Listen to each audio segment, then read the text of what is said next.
Good morning. I'm just appreciating the cornucopias on the stage and the beautiful candelabras and all of the colors. It's William Abel, our stage designer, put it together to help usher in the fall season and the harvest. So I'm really hoping you enjoy that too.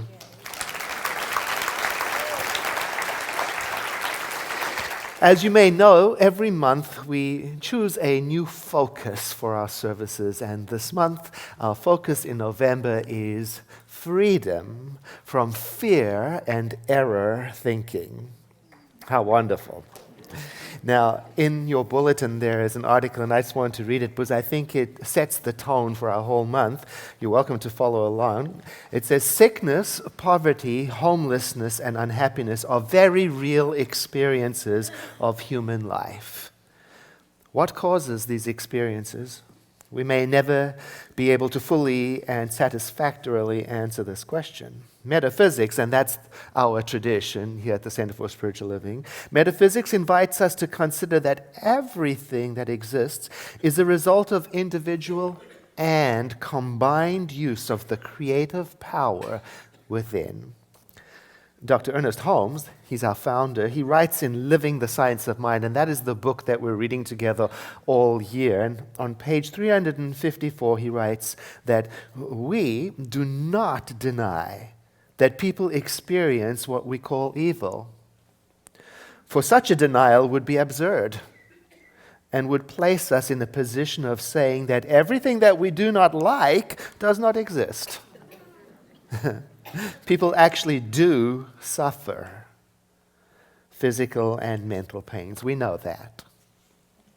The goal of metaphysics is to raise the consciousness of the planet one person at a time so that these experiences are addressed, so that we can help each other and learn to use the creative power within us to design a new way of life that is characterized by shared resources, forgiveness, and compassion. Dr. Holmes charges us with a bold assignment to no longer feed our imagination with ideas that result in the pain and suffering of our fellow beings. He writes in Living the Science of Mind, the origin of evil is in the human mind, and the belief in the devil, hell, purgatory, and limbo has its origin in the human mind and nowhere else. This is the good news.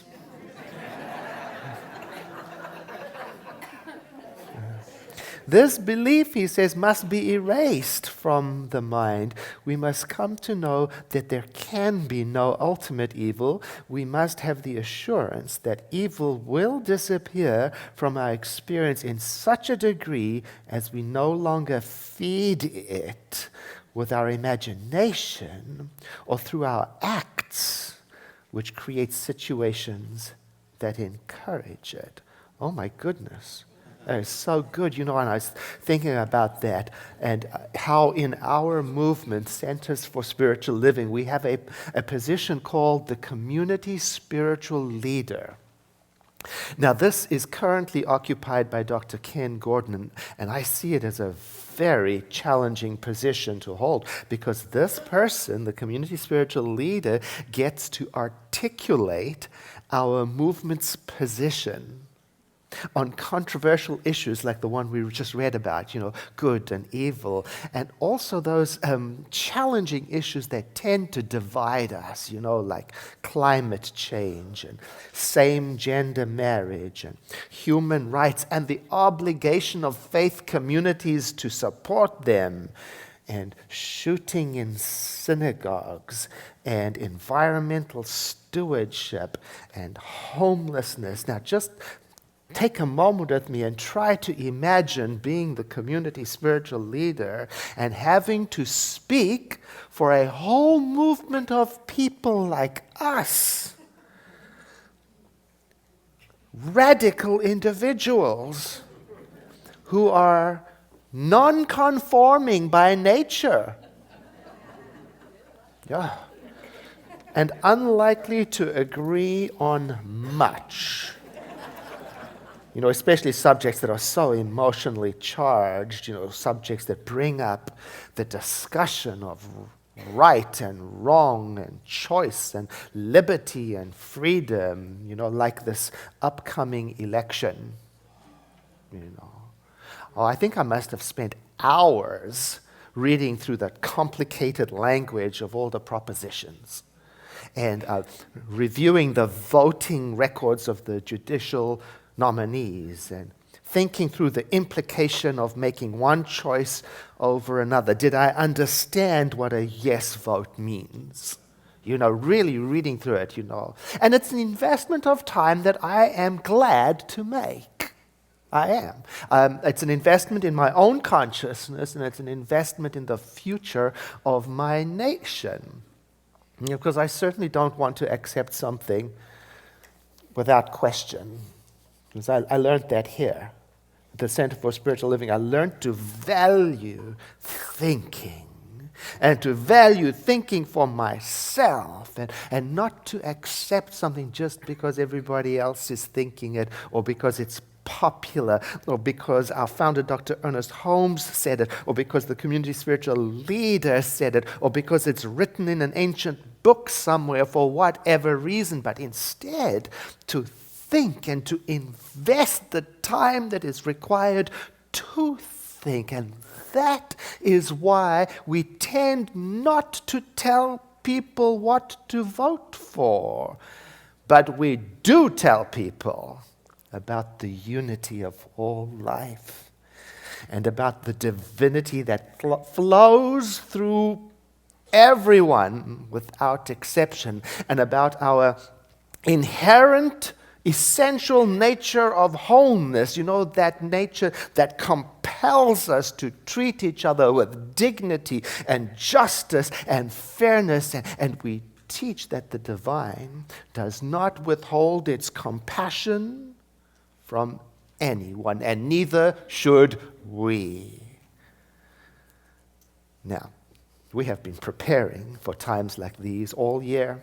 For this vote, all year, we have been reminding ourselves over and over and over again to judge not by appearances, but by the truth that shall set us free. And that's why we started early on saying to do that, we've got to get very clear on what the truth is. And by the truth, I mean the one unifying creative power that flows through everything, and that has to be larger than my opinion.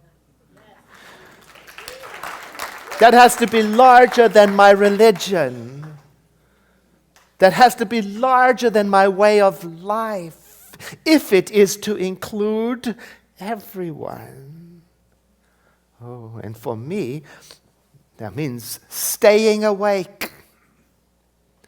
Because it's very easy for me to get lazy in my thinking and hide behind my assumptions and my generalizations, even though I do not like it when other people make assumptions and generalizations about me. Recently I read an article in the New York Times about the role of evangelical Christians in American politics. And as I started to read the article, I realized my mind was already made up. But the article surprised me. And it helped me understand just how easy it is for me to slip into generalizations about whole groups of people who I have never met. I appreciated the reminder about the complexity and the diversity of our national profile, and it reminded me not to strive for sameness, but for inclusion and fairness for all. And I appreciated the reminder to not take people for granted or to assume that my values match everybody's values. Edward, don't strive for sameness, but for inclusion and fairness for all, with liberty and justice for all, in my thinking too. So I must keep in mind that I have an opinion about everything. and other people have theirs. And I must acknowledge the existence of these opinions, the coexistence of them, because that is reality. That is how it works. Like it or not, opposites exist within the one. And if God had intended for us to be all the same, she would have created us identical. But instead, has given us the worthy task of figuring out how to coexist in harmony. Now, hopefully, this Center for Spiritual Living encourages us to think without insisting that everybody agree or think in one way. And hopefully, the Center, it teaches us to examine our own thinking so that we can become aware of what is controlling our actions. Now, there is a saying that's attributed to many different sources. Here it is. Watch your thoughts, they become words. Watch your words, they become actions. Watch your actions, they become habits. Watch your habits, they become your character. And watch your character, it becomes your destiny. Oh, there's another way of saying all of this, like this. Be very, very careful of what you normalize in your thinking. Yeah. Be very careful of what you let take hold of your consciousness. Be careful not to become hypnotized through repetition so you get to the point where you take such things as shootings in places of worship as normal. Be careful not to allow an increase, a rise in xenophobia seem normal for you. Be careful to not fall for it. To me, this says, watch out. Be vigilant. Be on the lookout. Stay awake, and then let your alert, awake mind shape the words that you use. And if it turns out that you are leading a group or leading a family or leading a team or leading a nation, surely you must be unambiguously clear about the power of your words and speak brightly in favor and in support of the marginalized. Not only because it is good and right to do so, but also because we, my friends, we at the Center too are a fringe element. Yeah. Think about that. We are a minority group that has tremendous privilege. We have the privilege of not suffering discrimination because of our differentness. Oh, we must be careful of not thinking that science of mind teaches us to avoid talking about politics. Oh, it is not so. In the words of our founders, 100 years ago, in the little book, Creative Mind, he writes, above all, students of this spiritual philosophy should enter into the business world, the educational vocations, into politics, into every walk of life, and in those positions, prove that they are not children of humanity, but children of God.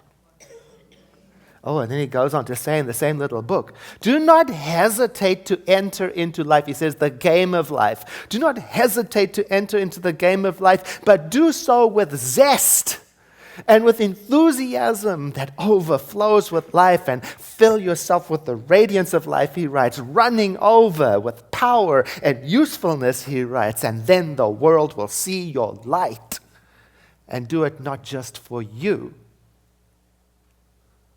but for everyone. especially for those who do not have the privilege and freedom and safety that we have despite our minority status. Do you know that up until a few years ago, that the World Parliament of Churches was not even aware of our existence? Now, the topic for today is the fruits of good and evil. So let me talk about evil for a little bit. Science of Mind does not teach that there is an ultimate evil power. It does not teach that evil is a person or a place. Instead, it teaches that evil is a real experience, because within our wholeness idea, evil must remain a possibility.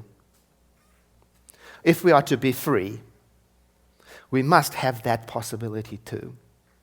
We must also have the freedom to not choose it.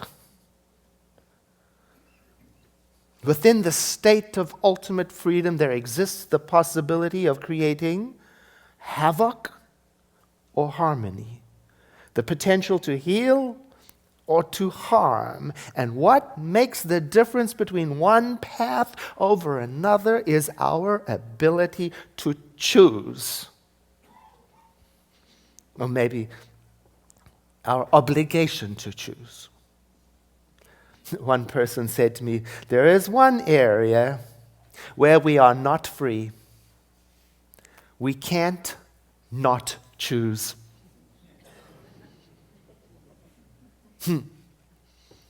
So even if I choose not to vote, I will have chosen to be voiceless.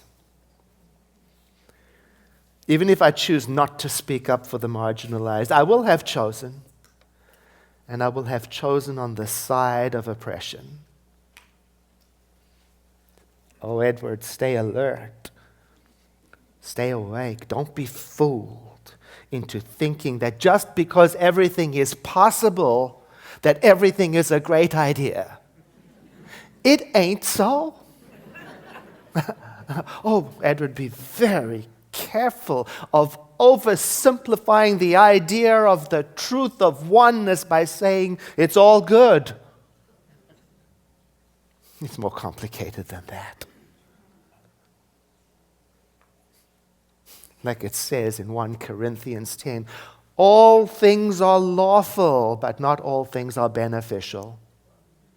Another way of saying that all things are possible, but not all things are advisable. You and I, we can do and say whatever we want. That's the nature of freedom. And just because it is possible doesn't mean it's beneficial. Just because it's possible to cheat, just because it's possible to use foul language, just because it's possible to mock people and be mean-spirited and sarcastic and rude doesn't necessarily mean it's going to deliver to us a world that works for everyone. Sometimes I rationalize it and say, well, other people are doing it.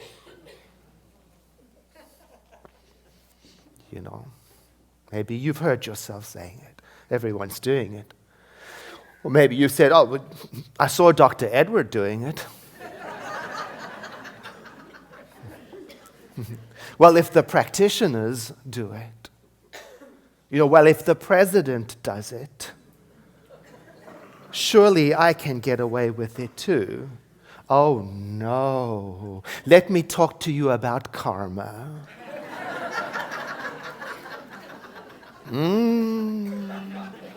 There are all kinds of karma, Personal, immediate karma, the consequences that I'm creating right now as I stand here. Personal past karma, the consequences that have been created from past actions, possibly even in past incarnations, who knows? And then there is group karma with its universal consequences. Oh, yes, I'm accountable for my own actions, and you are accountable for yours. And I must accept that my actions are creating consequences for everyone. I do not live in a vacuum. And that is why we focus our thoughts on the unity of all life. And that is why we study the divinity that flows through all of us without exception. And that is why we learn to be familiar with our intrinsic, essential nature of wholeness, that nature that compels us to treat each other with dignity and justice and fairness. And that is why we strive to not withhold compassion from anyone so as to put in place a new set of consequences.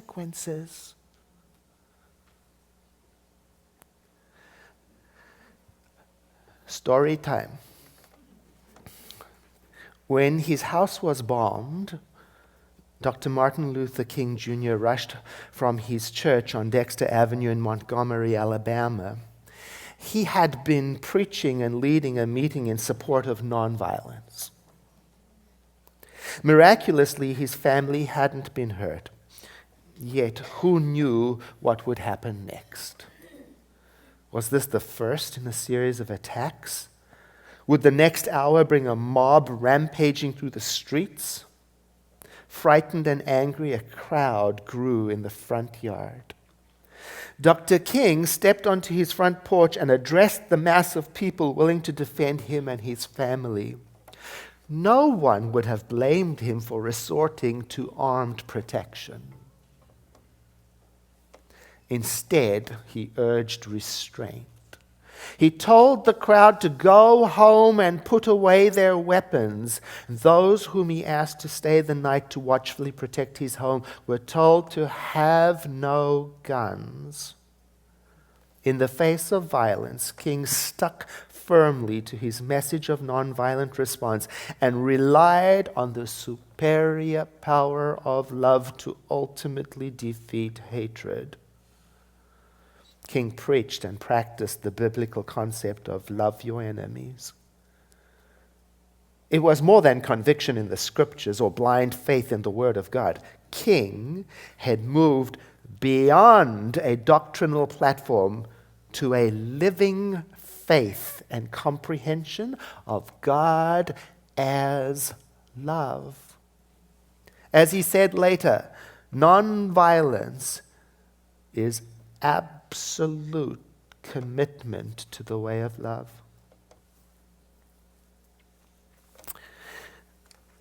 When St. Francis of Assisi was already blind and his body failing, and the brothers were taking care of him in Assisi towards the end of his life, that's when he birthed the Canticle of the Creatures.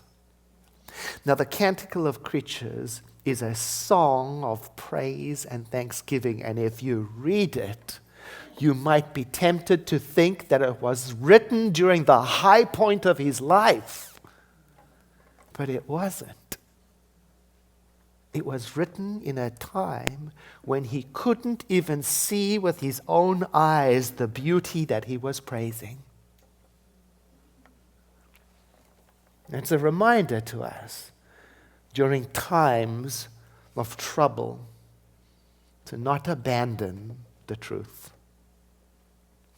Indeed, our own founder said to have said, if we abandon the truth during times of trouble, it is possible that we never truly understood the truth in the first place.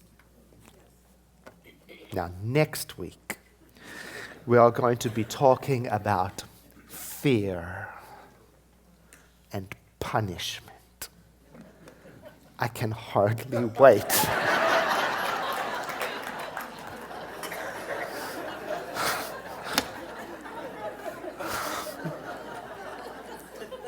Are you not excited?